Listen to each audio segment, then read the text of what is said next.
Hello, I'm Clive Bonny, and this short video will enable anyone raising alternative finance with crowdfunding to be more investable and successful. The UK's alternative finance market is fast becoming the biggest catalyst for growing enterprise. The alternative finance market grew to £3 billion, with 250,000 projects engaging 1 million investors.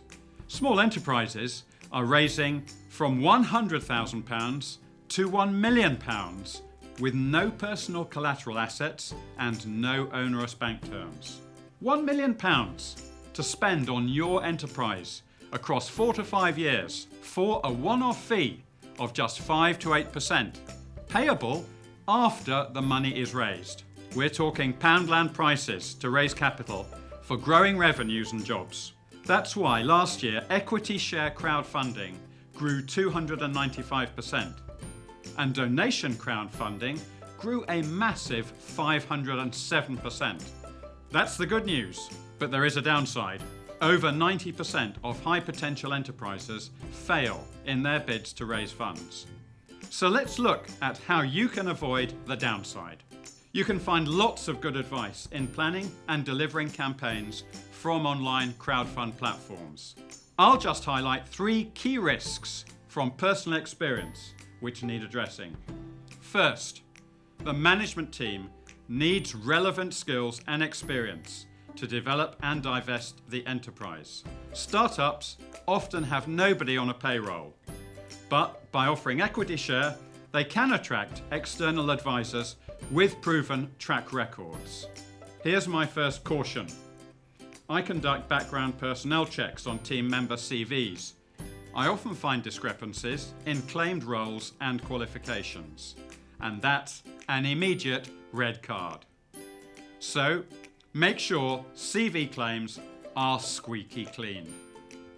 Secondly, investors look for sustainability in the business model to ensure profitable growth and payback within 5 years.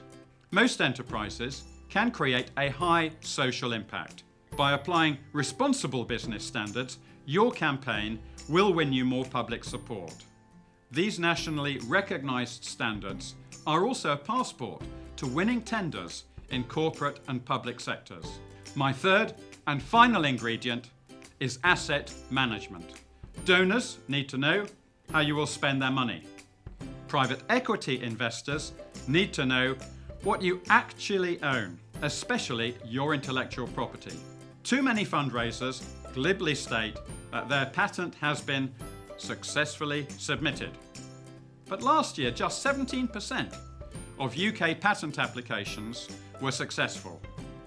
I rarely see an IP audit report from fundraisers, and when I check the IP registers, the fundraiser claims fail to stack up. An IP audit costs less than you think.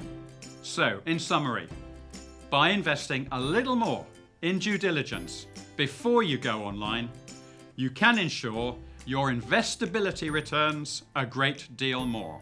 You can find out more about due diligence on my website under Check Invest and on the Green Growth Platform website. We hope you've enjoyed our video and can invest with success.